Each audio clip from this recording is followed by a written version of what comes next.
하여라 마음이 가난한 사람들 하늘나라가 그들의 것이다. 행복. 온유는 그런데 성령의 열매입니다. 갈라디아서 5장 22절에 보니까 성령의 열매가 9가지가 있죠.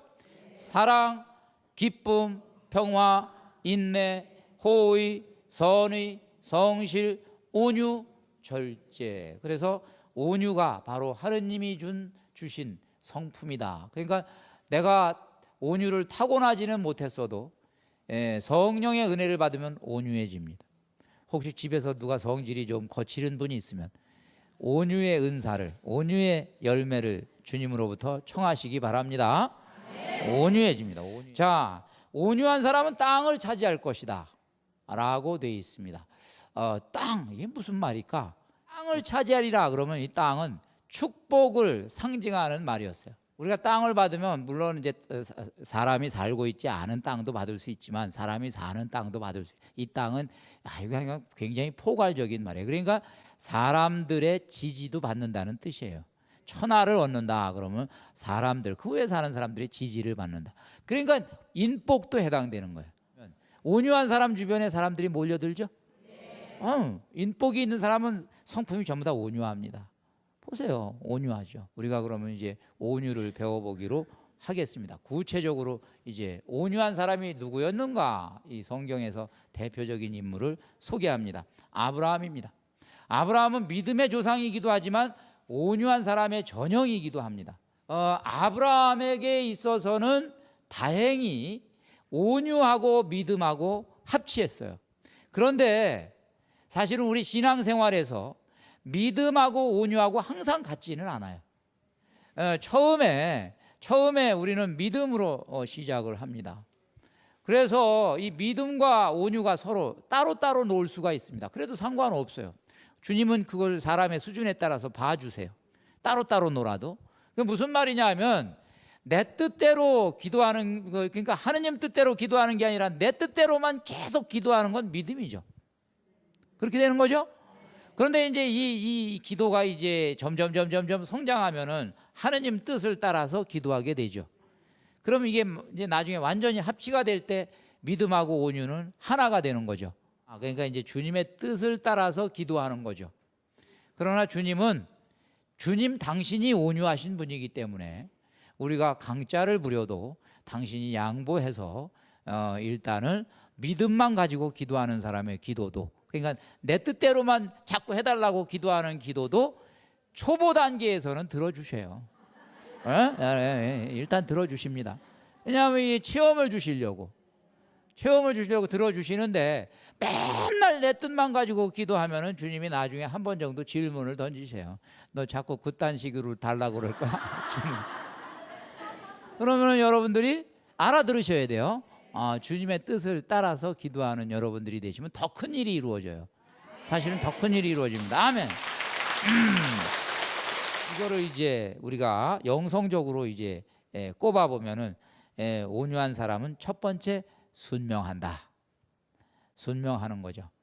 우리가 이 교회에서 순명을 가르칠 때 현대인들은, 특히 현대 지성인들은 순명, 중세교회의 말하자면 잔재지 요즘에 순명, 민주주의로 밑에서부터 이렇게 해가지고 의논해가지고 샥샥샥 하는 것이 더 좋다라는 이런 이제 의견도 많이 제시합니다. 그래서 순명의 덕을 많이 말하자면 어떻게 보면 좀 깎아 내리는 그런 경우가 많이 있어요.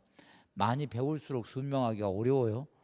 본당에서 신부님하고 의견이 갈릴 때 아무리 생각해도 내 의견이 더 좋은 것 같은데, 아무리 생각해도 내 의견이 더 좋은 것 같은데 신부님이 별로 안 좋은 의견을 가지고 자꾸 그냥 우리한테 명령하시고 지시하시면 저거 따르기 참 만만치 않죠? 고민스럽습니다. 그럴 때 어떻게 하는 것이 좋은가? 저도 고민 많이 해보죠. 저도 고민 많이 해보는데 그래도 여러분, 그런 때는 하느님을 믿고 순명하시는 여러분이 되시기 바라요. 하느님은요, 우리가 알 수 없는 방법으로 역사하십니다.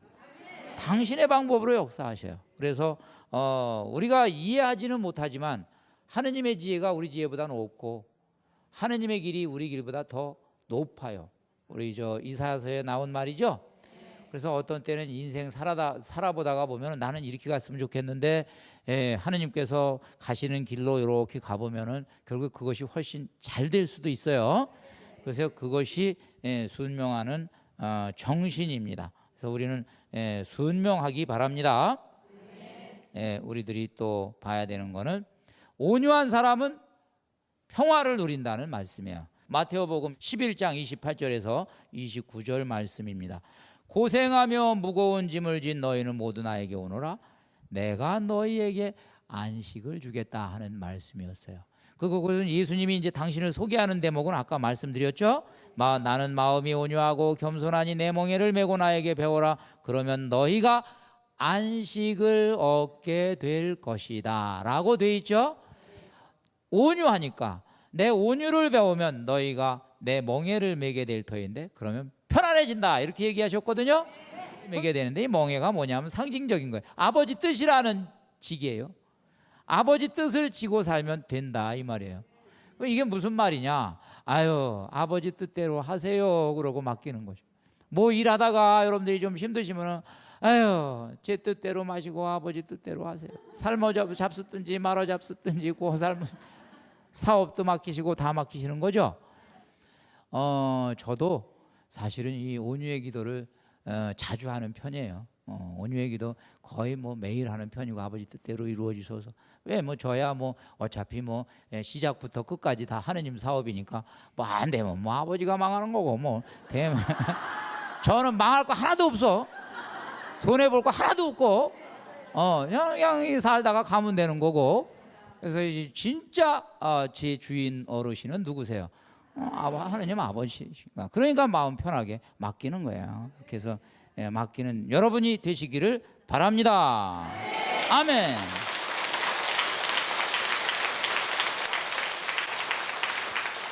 자, 그러면은 이제 지금까지는 이제 온유의 영성이었고요. 이걸 이제 21세기에 우리가 이 사회를 살면서 또 온유한 방법은 뭐냐? 사람들이 이제 보면은 점점 강해지려고 그래요. 21세기 사람들이 어떻게 하면 강해질까? 그런데 이런 때는 온유를 통해서 강함이 흐르게 하는 게 좋은 거다 이 말이에요. 이제 세상적인 말로 강함을 보유하지 말고 강함을 기르지 말고 강함을 말하자면 온유를 통해서 말하자면 흐르게 하라. 그러면은 생존할 수가 있고 나중에 강한 자가 될 수 있다. 이 이치를 우리에게 설명해 주는 좋은 예화가 있습니다. 캐나다에서 이제 있었던 일인데 부부가 사이가 안 좋아가지고 우리 그냥 일단은 여행이나 갑시다. 그래서 퀘벡이라는 곳으로 여행을 갔습니다. 퀘벡. 거기 가면은 막 그 퀘벡 지방이 눈이 많은 지방이에요. 눈이 많은 지방인데 이렇게 경치를 구경하는데 왼쪽은 서쪽인데 여기는 그냥 울창한 여러 가지 나무들이 있는 거예요. 여러 가지 나무들이 있는데 오른쪽에는 히말라야 산목만 있는 거야. 히말라야 산목이 뭐냐면은 이렇게 부드러지는 이제 휘어지는 나무만 쫙 있는 거예요.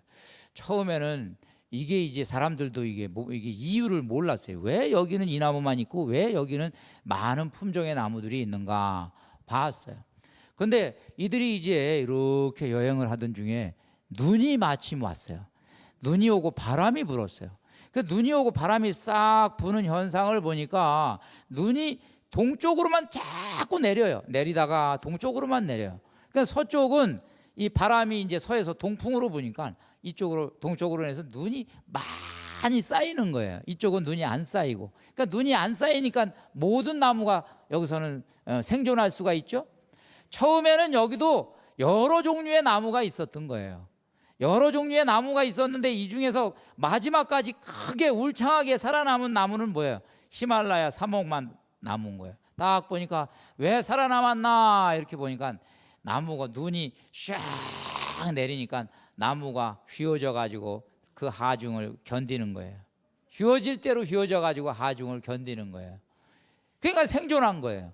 그러니까 최후의 강자가 된 거예요. 바로 이 휘어져서 기운을 흐르게 하는 이 사람이 말하자면 우리 삶 속에서도 되는 거죠. 부드럽게 그래서 이 두 사람이 화해를 했답니다. 맞아, 당신하고 나하고 여태까지 서로 강하려고만 하고 기싸움만 하고 그래가지고 그랬어. 이제 우리 서로 이렇게 삽목을 닮아서 휘어지는 삶을 살면은 우리가 화목해지지 않겠습니까? 이런 말입니다. 그래서 이것이 이제 삶의 지혜인데, 우리 삶에서도 이걸 좀 여러 가지로 우리가 응용할 수 있겠습니다. 여기까지 이제 우리가 온유를 배웠습니다. 그럼 이제 오늘 우리가 또 주님이 주시는, 우리에게 주시는 온유의 메시지를 같이 한번 들어보시겠습니다. 이런 메시지입니다. 내가 너희 영혼들에게 어떤 어렵고 힘든 일을 요구할 때에는 무턱대고 일을 시키지 않는다. 너희가 그 일을 끝까지 해낼 수 있도록 은총과 힘을 함께 준다는 사실을 잘 알고 있어라. 겸손한 마음과 신뢰의 정신으로 이렇게 말하여라. 주님, 저희 정원의 꽃과 과일이 당신께 드리기에 변변치 못한 것임을 알고 계시리라 믿습니다. 오셔서 주님께서 원하시는 꽃이 만발하고 과일이 풍성히 열매 맺도록 주님께서 저희가 해야 할 일을 지시하여 주소서. 자기 사랑을 나에게 증명하여 드러내고자 하는 마음으로 이렇게 말하는 영혼들에게 나는 다음과 같이 대답하겠다. 사랑하는 영혼들아, 내가 좋아하는 꽃들이 너희 정원에서 찬란히 피어나기를 너희들이 진정 원한다면 너희의 정원 관리를 나에게 맡기고 내가 그 땅을 일구고 가꾸게 하여다오. 내가 원하는 꽃과 과일이 자라지 못하게 방해하는 뿌리, 너희가 뽑아내려고 해도 힘이 없어 뽑지 못하는 그 뿌리를 내가 직접 뽑아주마. 나는 너희 취향과 취미에 맞고 너희 성향에 적합하다고 여기고 있는 잡초들을 뽑아버리고 사랑과 인내 그리고 희생의 꽃과 열매가 너희 정원에서 자라게 하겠다.